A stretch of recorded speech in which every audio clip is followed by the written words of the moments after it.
Louvado seja o nome daquele que vive. Agradeço aos músicos, muito obrigado, viu? Vou pedir para o pianista ficar.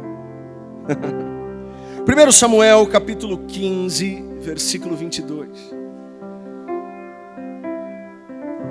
1 Samuel, capítulo 15, versículo 22. Nós vamos ler o 22 e o 23.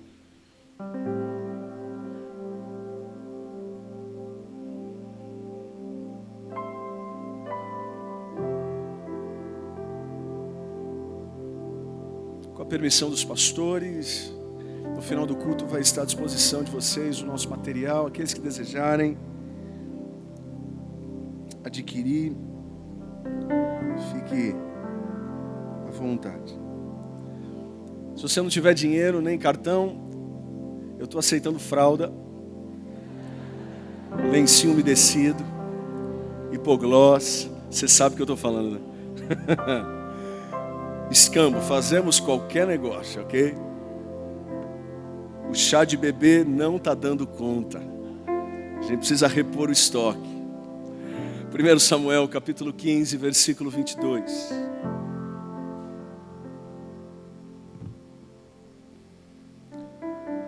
Samuel, porém, respondeu: acaso tem o Senhor tanto prazer em holocaustos e em sacrifícios, quanto em que se obedeça a sua palavra?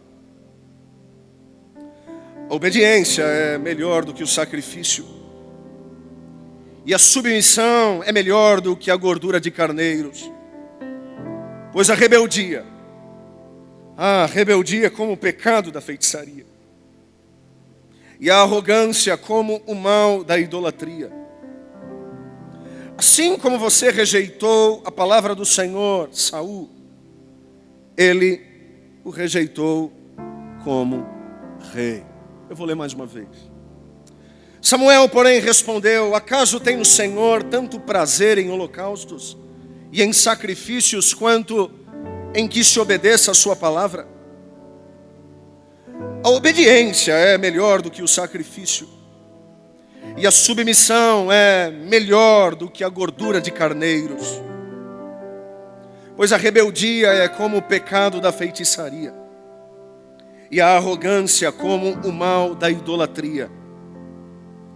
Assim como você rejeitou a palavra do Senhor, ele o rejeitou como rei.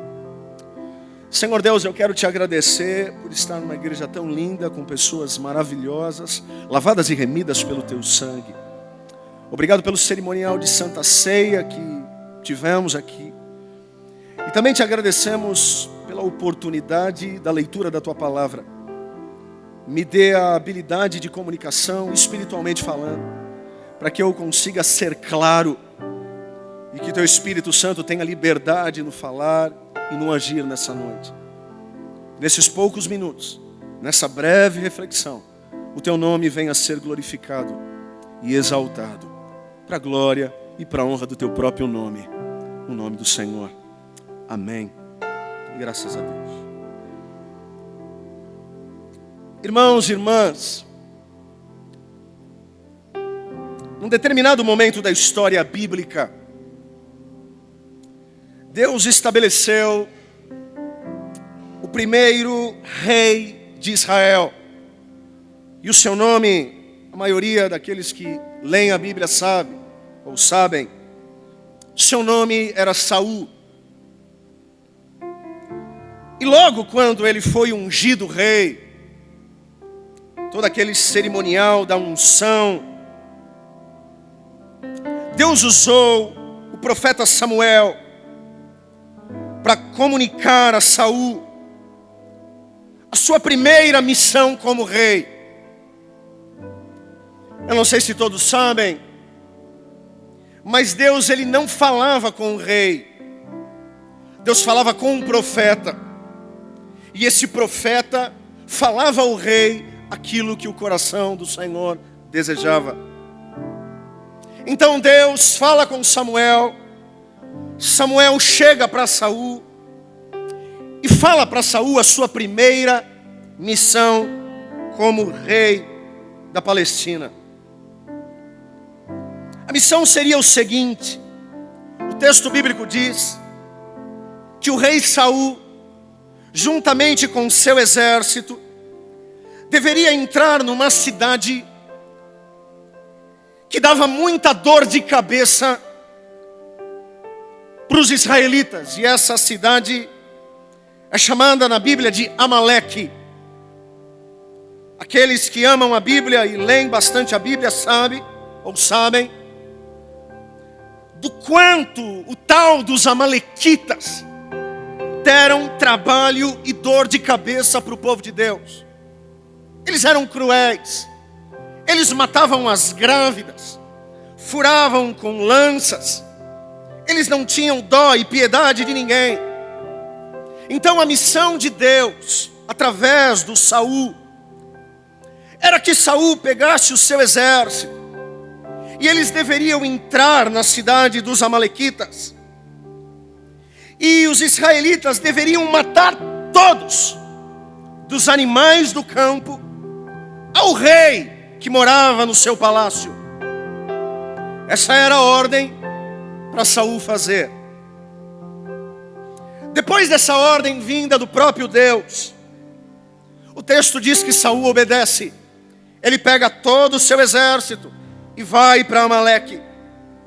Chegando em Amaleque, eles realmente mataram todos os amalequitas. Mas Saul desobedeceu. A ordem era para matar todos, dos animais ao rei no palácio. Saul não fez isso. Saul matou a todos, mas poupou os animais do campo e poupou o rei de Amaleque.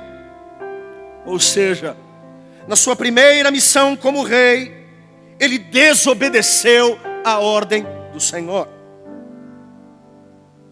Voltando eles para Israel, Deus chamou o profeta Samuel e disse mais ou menos assim: ô Samuel, por acaso Saul ficou louco da cabeça? Samuel, deixa eu falar uma coisa para você.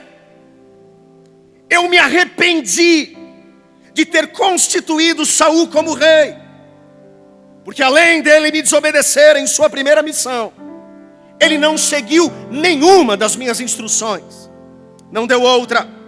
Quando Samuel ouviu o desabafo da parte de Deus, o profeta foi tirar satisfação com o rei Saul e disse mais ou menos o seguinte: Saul, o que aconteceu? Deus mandou você matar todos os amalequitas, mas você poupou os animais e poupou o rei. Saul, você pensa que está brincando com quem? Por que você não obedeceu ao Senhor? Quando Saul tomou essa exortação, ele tentou se explicar, dizendo mais ou menos assim: Samuel, eu obedeci ao Senhor e cumpri o que o Senhor me designou. Eu só não matei os animais e não matei o rei. Só? Quando Saul disse isso, Samuel ficou ainda mais nervoso e disse: Saul, ele não disse isso, mas mais ou menos isso. Saul, seu cara de pau, acaso tem o Senhor tanto prazer em holocaustos e em sacrifícios de animais, quanto em que se obedeça a sua palavra? Saul, cara de pau, para Deus a obediência é melhor do que o sacrifício, e a submissão é melhor do que gordura de carneiros, pois a rebeldia é como o pecado de feitiçaria, e a arrogância, Saul, como o mal da idolatria. Assim como você rejeitou a palavra do Senhor, Saul, sinto em lhe dizer, e cá entre nós, isso é uma das coisas mais tristes que a gente ouve na Bíblia: Saul, sinto em lhe dizer, mal começou o seu reinado e o próprio Deus te rejeitou como rei. A Bíblia fala que Samuel vira as costas, sai andando e não quer nem papo com Saul. Aí Saul vai e toca na roupa de Saul. E quando ele toca na roupa de Saul, a roupa de Saul se rasga. Aí Samuel ficou doido. O seu cara de pau, além de você me desobedecer, você rasgou a minha roupa. Samuel vem e fala: assim como você rasgou a minha roupa, hoje o teu reino está rasgado perante o Senhor. O texto se encerra aqui. E algumas coisas eu consigo absorver e eu gostaria de compartilhar. Primeira coisa, valorizemos os dons e talentos e responsabilidades que Deus confiou em nossas mãos. Perceba que Deus deu a oportunidade ao Saul de ser o primeiro rei de Israel, de ser o primeiro chefe de estado palestino. Mesmo assim, Saul não soube aproveitar o que Deus tinha presenteado. E por mais que critiquemos o Saul, assim também somos nós. Quantos desafios e responsabilidades Deus tem colocado em nossas mãos, porém vira e mexe, queremos também dar um migué em Deus, dar um chapéu em Deus. Deixa eu falar uma coisa: você pode dar chapéu em mim, você pode dar chapéu no teu pastor, mas de Deus ninguém dá migué, ninguém dá chapéu.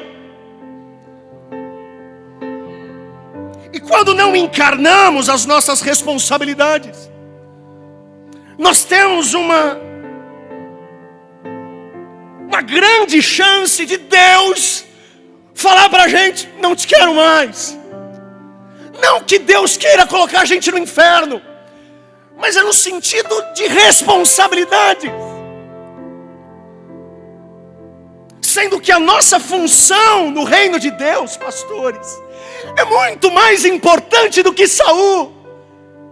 Eu não quero ser rei da Palestina, eu não quero ser rei do Brasil, ou rei, não, eu já sou uma coisa muito melhor. Olha que Pedro disse à igreja: em Cristo vocês são geração eleita, sacerdócio real, nação santa, povo exclusivo de Deus, para anunciar as grandezas daquele que o chamou das trevas para a sua maravilhosa luz.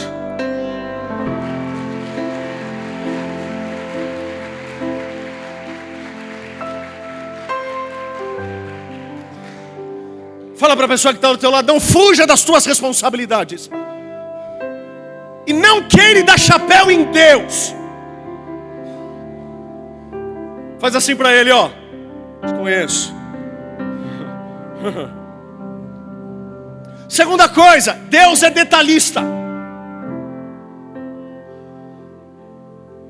Perceba que Deus tinha pedido para Saul matar a todos, porém ele poupou o rei de Amaleque. E por que ele poupou? Porque Saul era bonzinho? Não, é que ele queria fazer aliança política. E por que ele poupou os animais? Não é porque ele queria fazer holocaustos para Deus, não, é porque animal dava dinheiro.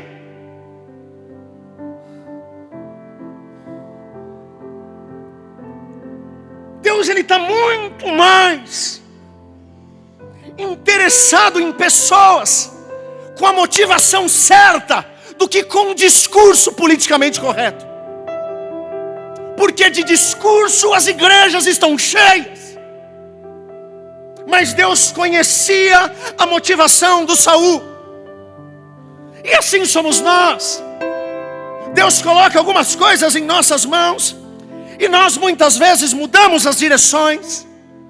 Deus insistentemente faz alguns pedidos, nos oferece algumas orientações, mas infelizmente encarnamos a síndrome de Saul em nós. Colocamos os pés pelas mãos e depois chegamos no culto arrependido.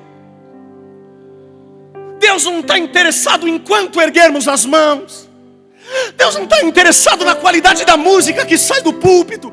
Isso para Deus uma segunda escala. Porque não adianta a gente levantar as mãos aqui e as mesmas mãos entrarem em sites pornográficos.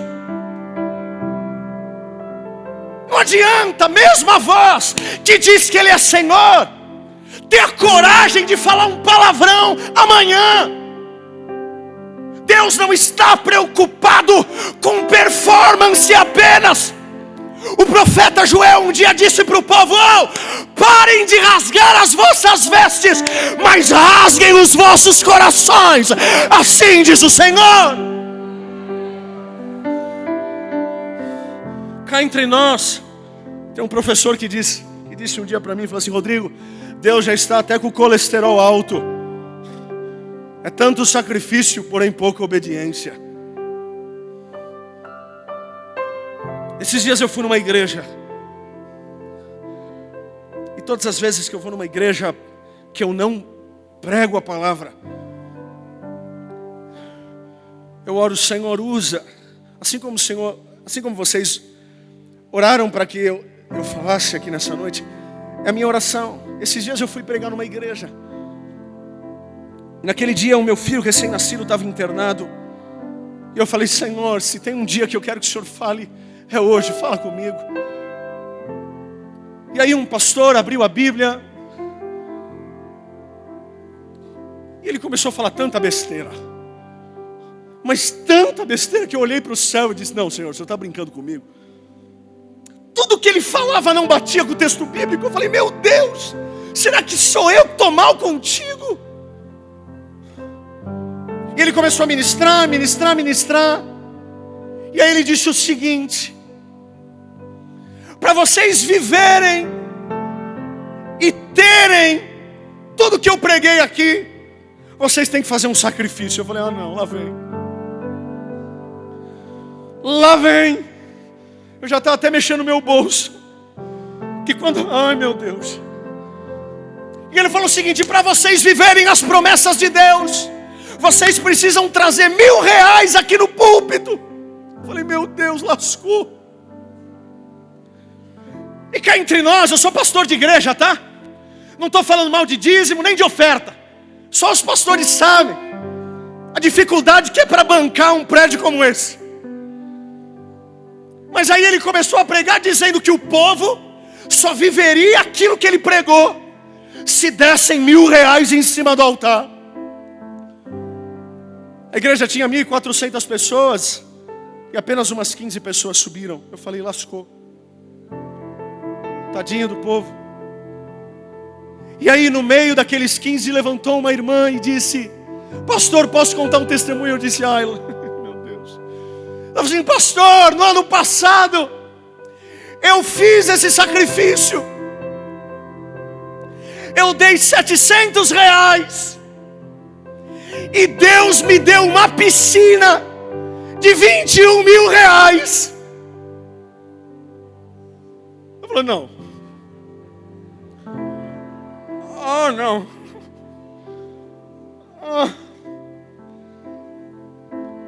Aí eu fiquei pensando, pastores, será que Deus está preocupado em dar piscina para alguém? Eu fico imaginando os céus. Imagina a Trindade lá, Pai, Filho e Espírito Santo. E aí, filho, tudo bem? O que a gente tem para hoje? Pai, o senhor não sabe da última. Teve uma irmã que ofertou R$700 e a gente precisa dar uma piscina para ela.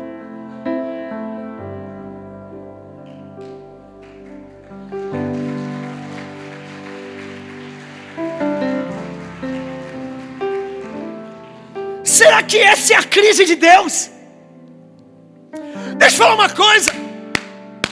Deus não tomou prego nas mãos. Deus não tomou punhalada nas costas para dar piscina para ninguém, para dar BMW para ninguém. Se você quer essas coisas, acorda cedo e vai trabalhar, porque Deus veio ao mundo para salvar o pecador do inferno.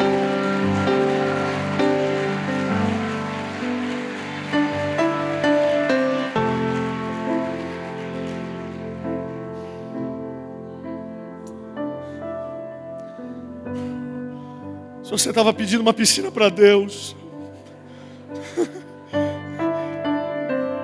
se você tem fé, continua pedindo. Mas eu acho que não está na pauta dele. Sabe por quê? Porque enquanto você quer uma piscina para gastar água, tem alguém na África que não quer piscina, quer só um copo de água. Um dia, o Espírito Santo comigo, ele é meio agressivo, eu não sei com vocês, mas deixa ele ser assim, porque eu gosto dele assim. Ele falou assim: Rodrigo, para de ser... É porque a palavra está em moda, mas ele falou antes. Ele falou assim: Rodrigo, para de ser medíocre. Para de ser...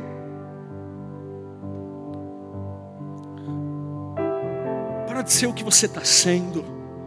Eu falei: o que o senhor quer de mim? E ele me levou para a Bolívia. E chegando na Bolívia, eu não encontrei nenhum pronto-socorro. Eu fui numa cidade chamada Porto Soares. E chegando lá, o Espírito Santo falou: aqui não tem pronto-socorro, e você vai fazer um pronto-socorro aqui. Senhor, se não sabe brincar, não brinca. Mas eu não sei nem o que é fazer curativo. Quanto mais pronto-socorro. Ele falou assim: não me interessa, faça.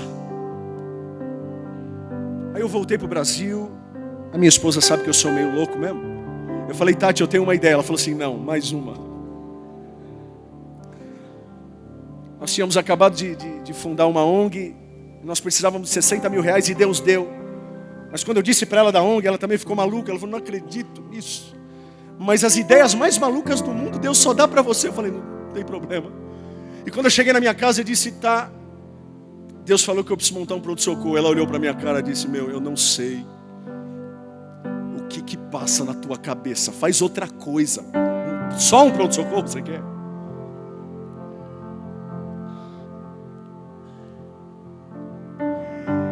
Confesso para vocês que eu fiquei em dúvida se era Deus mesmo que estava pedindo aquilo. No dia do parto dela, dia 25 de junho, eu levei ela no hospital, acho que vocês conhecem Santa Joana, a maternidade. Eu deixei ela na recepção, começou a me dar uma crise de rim. Quem tem pedra no rim aqui? Levanta a mão. Caramba, eu preciso... Tem alguém que ora aqui para expulsar pedra de rim? Estou precisando vir para cá. Eu deixei ela na recepção, começou a me dar uma crise que eu praticamente desmaiei na recepção.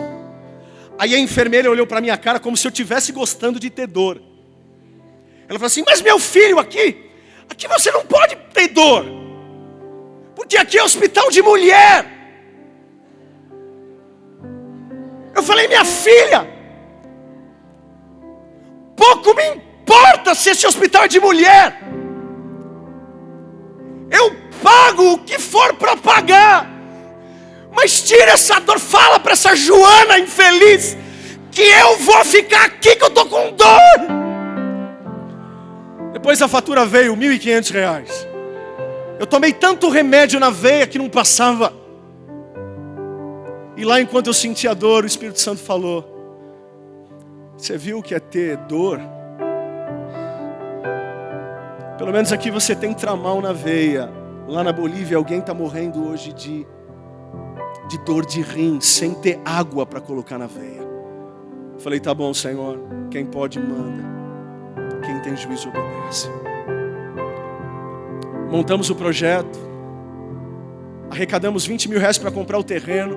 Chegamos na Bolívia para comprar. Um pastor presbiteriano falou: Rodrigo, falou para o co-pastor, que também chama Rodrigo, e disse: não se preocupem em comprar o terreno, a igreja presbiteriana vai dar de presente para vocês aqui na Bolívia. Agora nós estamos montando todo o projeto, e eu estou falando tudo isso porque as preocupações de Deus são muito mais nobres do que piscina de R$21.000. Eu sonho com um carro bom, eu sonho com uma casa boa, e aquele que tiver piscina em casa me convida, eu vou. Eu não estou falando contra carro, eu não estou falando contra piscina. O que eu estou falando é que Deus está interessado em outras coisas. Ele não está interessado no quanto a gente canta, Ele não está interessado em quanto a gente toca. Ele está interessado quando a gente sair daqui, obedecer a Bíblia e levar a Bíblia a sério.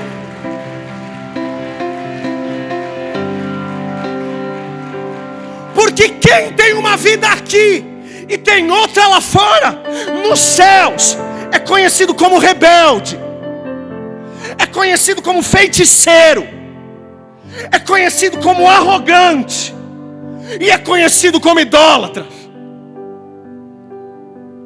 Mas que em nome de Jesus possamos eliminar do nosso coração todas as síndromes de Saul.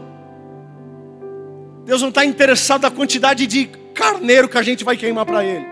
O que Ele quer é obediência. Que a nossa vida aqui seja um reflexo daquilo que a gente vive lá. Perceba, não é o contrário. O culto é para celebrar.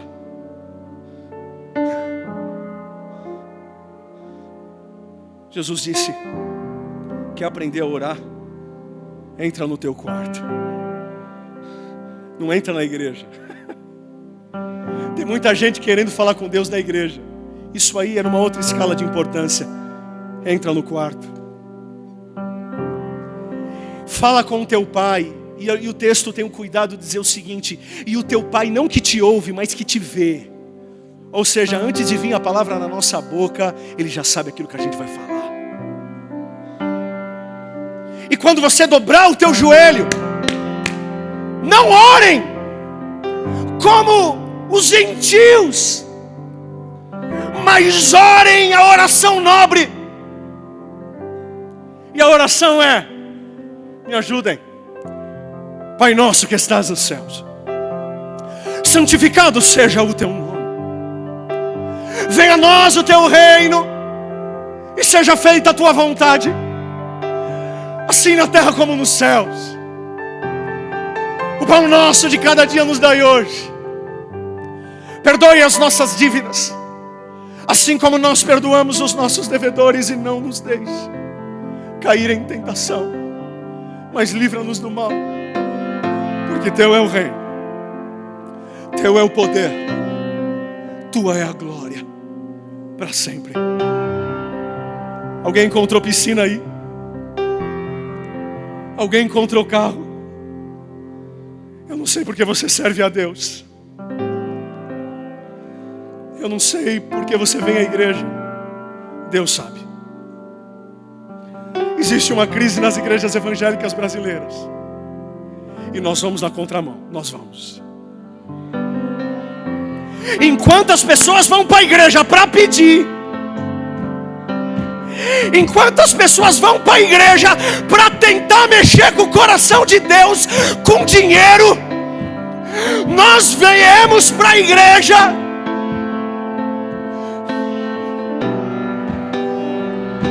para dizer que ainda que a figueira não floresça,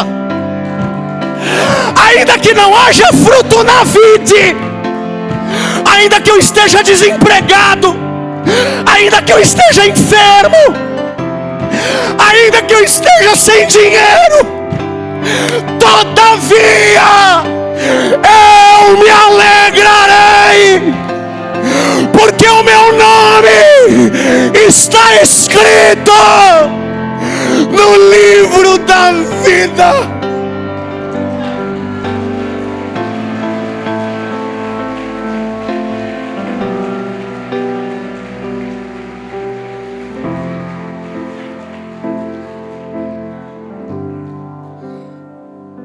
Que em resposta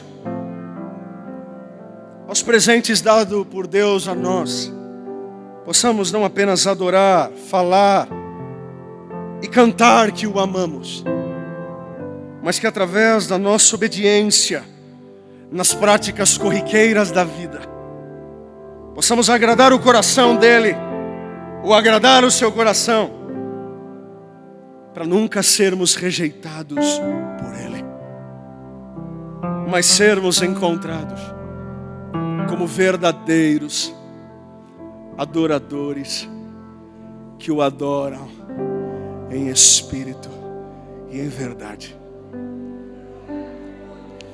Deus tem dado algumas oportunidades nas suas mãos. Não rejeite. Deus tem colocado alguns desafios nas nossas mãos. Meu pai, com 47 anos de idade, sofreu um AVC. Ele era o pastor da igreja. Com 47 anos, ele sofreu um derrame.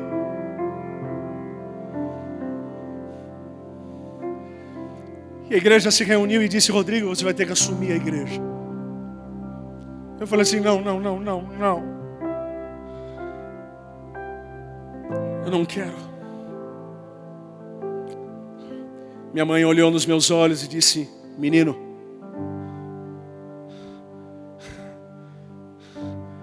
eu não te ensinei para ser covarde.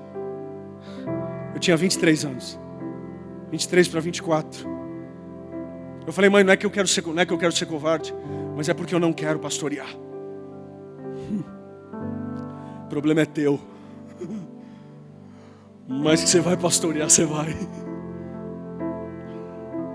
Quando nós assumimos a igreja tinha 280 pessoas. Muitos saíram. E Deus começou a mandar lá para Adai os Paulos e os Apolos. E quando Deus manda Paulo para plantar e Apolo para regar, ele gera crescimento. Hoje a nossa comunidade tem 1.200 pessoas. A obra não parou. Mas se eu tivesse rejeitado a oportunidade lá atrás, talvez a igreja teria fechado, porque ninguém queria assumir. Mas o melhor de tudo, que o mais importante na igreja não é Rodrigo. O mais importante da igreja não é ministério de louvor. O mais importante na igreja é Deus. E quando ele não encontra Saul, ele encontra no capítulo seguinte Davi.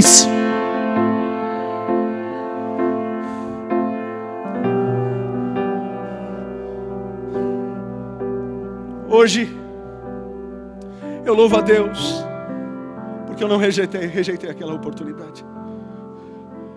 Tive que me preparar. E hoje meu pai está lá na igreja. Ele tem as suas limitações físicas, ele não consegue falar. Ele fala apenas 3 frases. A primeira frase que ele fala é Deus é Deus é Deus. É coisa de crente mesmo.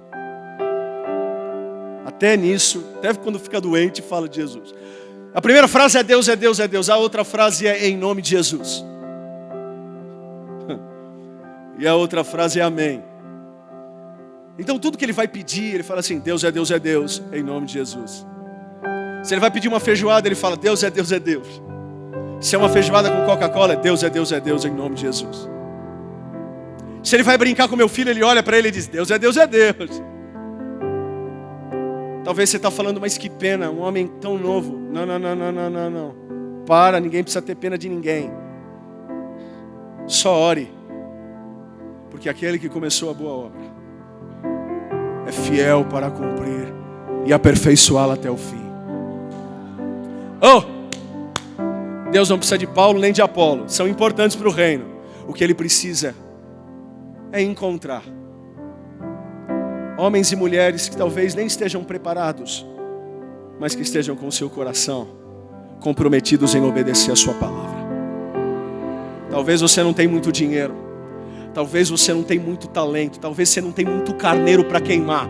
Fica tranquilo que Deus já está enjoado de muita gente talentosa, de muita gente que sabe falar, mas não usa isso para o bem do reino de Deus. O que Ele está querendo são de pessoas obedientes à sua palavra.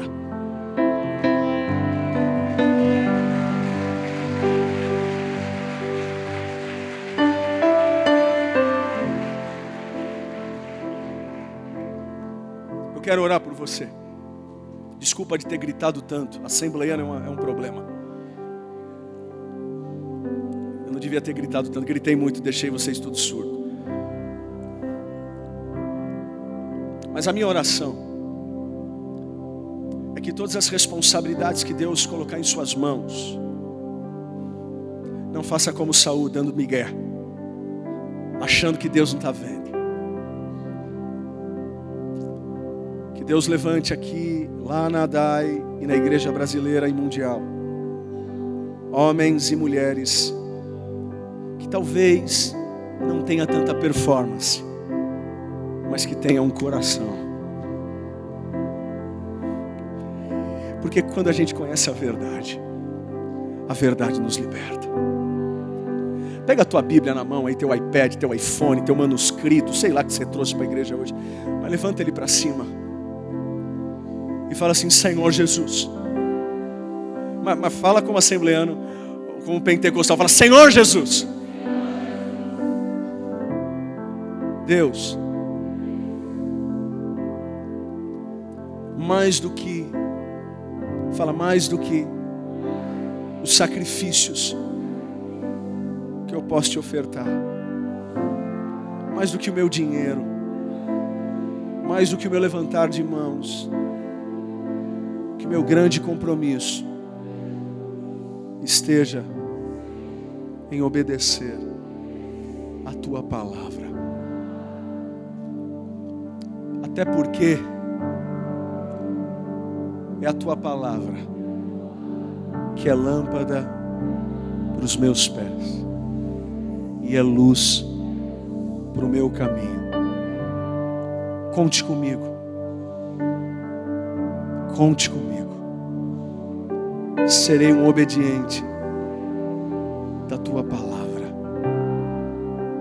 Inclusive, vou amar aqueles que não merecem o meu amor. Mas o problema é meu, Senhor. Porque se na tua palavra está escrito, eu vou viver. Ainda com as mãos erguidas,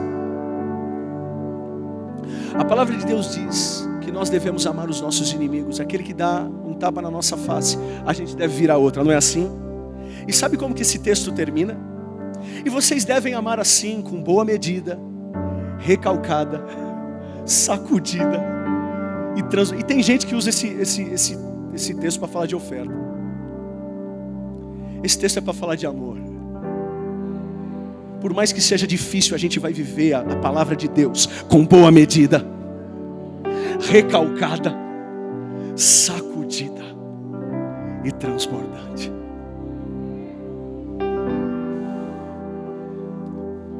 Obrigado por essa geração que se levanta, Deus.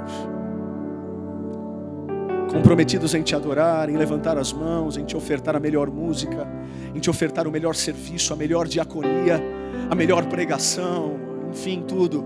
Mas acima de tudo, que possamos ser obedientes à tua palavra.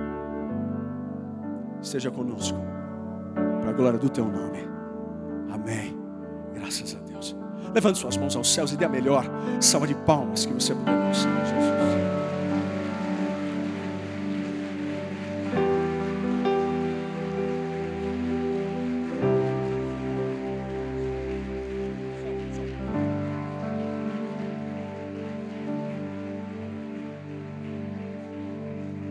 Se tu olhares, Senhor, para dentro de mim,